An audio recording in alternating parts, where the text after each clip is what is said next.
Balikat ako. Ito, kumikirot dyan. Ito ang balikat. Ito, tagiliran. Ito sa, dito sa ribs o dito sa blade? Ito, ano nangyari sa'yo? Wala kang dulas-dulas, ganyan.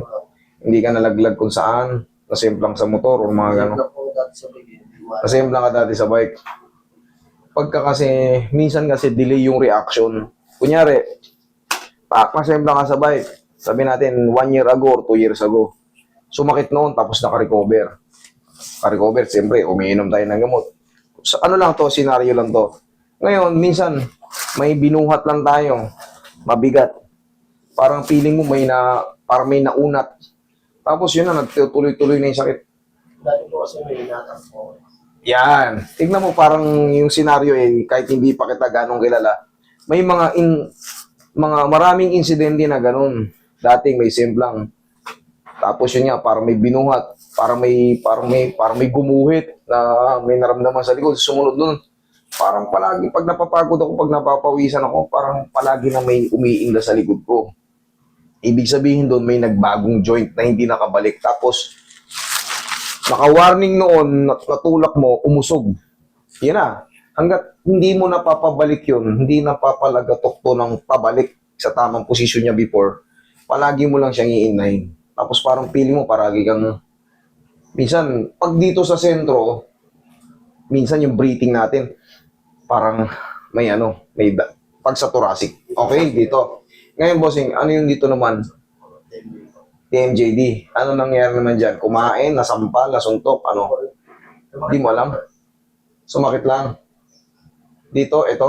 Okay, part ng TMJD yan. Kasi ayan, nakagalaw yan, Pero pag dito sa lining niya to, pag dito sa lining na to, hindi yan. Pero pag dito, yan, part ng TMJD yan. Kasi nandito yung junction. Yan, Yan, nandito yung junction. Pero wala kang maalala na kailan sumakit?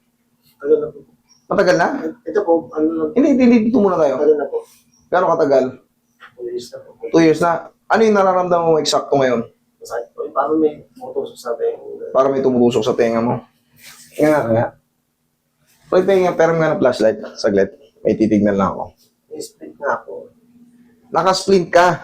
Kaya pala Pag sabihin nyo yan kasi, ano ang tulong ng splint? Kukontrolin niya yung bite mo. Pag tinanggal mo yung splint, sira na naman yan. Pag binalik mo yung splint, syempre yung bite doon sa kabila, mababite na naman yun. Ngayon, wala kang splint, nakatanggal. Sasakit talaga yan. Kasi nga, hindi siya sanay na nakawalang splint. Dapat kasi, alignment na noon pa. Habang buhay na yung splint napakatagal ng proseso ng splint. Sa totoo lang, hindi siya pagpaninira. Talagang ang dami na nagpunta rito na naka-split. Kasi pag naka-splint ka, okay ka. Kasi nakahang May makapal dito, nakahang. Okay yung bite mo. Pero pag tinanggal mo yung splint, alanganin pa rin. Ibalik mo na naman. Di habang buhay na yung splint. Yung pinaka-the best yan, align ng panga. Pero ulit nung may sisipatin lang ako. Baka meron kang tinatawag na infected tooth. Yan okay naman May warning lang na parang masisira na siya, pero okay pa. Dito siya masakit. Nga. Tagilid Tagilid. Sara. Okay. Ngayon, pag in-adjust ko to, idol, subukan mo, wag nang muna mag-splint. Pisin mo lang mga 4 to 5 days para makalaya ka sa splint. Kasi pag binago ko to, syempre, maninibago ka kasi bago yung galaw ng jaw mo Hindi ka tulad pag may splint, limited. Kumbaga, yung kagat mo. Syempre, may makapal dito sa kabila. Ang kinukorek ng splint is bite. Pero pag tinanggal mo yung splint, wala na. Sira na ulit yung bite mo.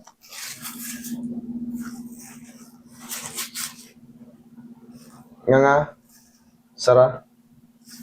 Wait lang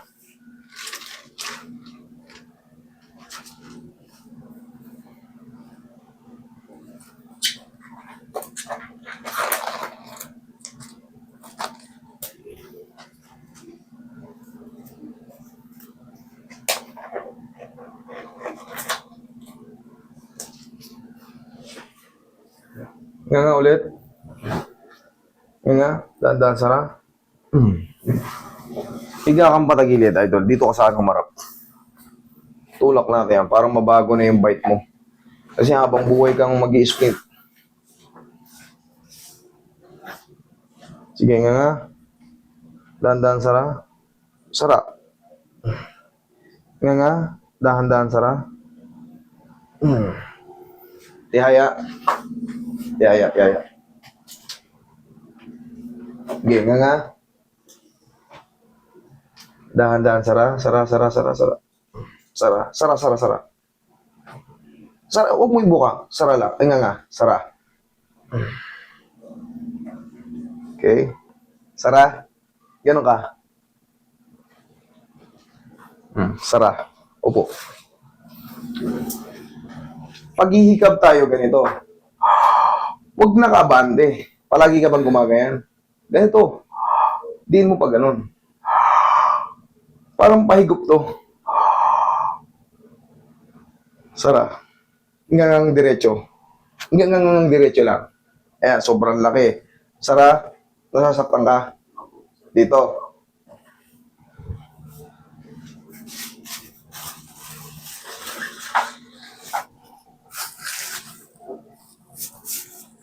Sige, nga.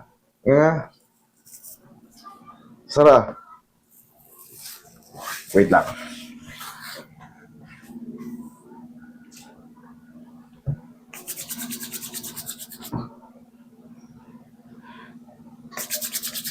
Pangkaraniwan yan, pagka natanggal na yung splint mo, maiilang ka. Pangkaraniwan na, hintayin mo lang muna mga 4 to 5 days. Sasanayin na natin yung bibig mo na walang splint. Ngayon, mag-report ka rito, pag 4 to 5 days, same feeling. Kumbaga, masakit pa rin to. Bumalik ka rito. Kahit ipre ko yan, walang problema. Ang gagawin lang natin dito, kasi bagong position to, baka manibago ka. Baka sabihin mo, Master, bakit ngayon, pag kinabit ko yung splint, may masakit pa rin. Kasi hindi na sanay na may splint ngayon. Iba na tong posisyon na to, kaya aalisin na natin talaga ng tuluyan yung splint. Observation, 4 to 5 days, pakakalmahin lang natin to yung, siyempre, sira nga kaya nilalagyan niya ng splint. Antay-antay lang tayo ng 4 to 5 days. Pero mamaya, sana humina yung pain. Pag humina na yung pain, dire-diretso na yan. Pag napahinga yan ng 4 to 5 days, believe me, sure na yan.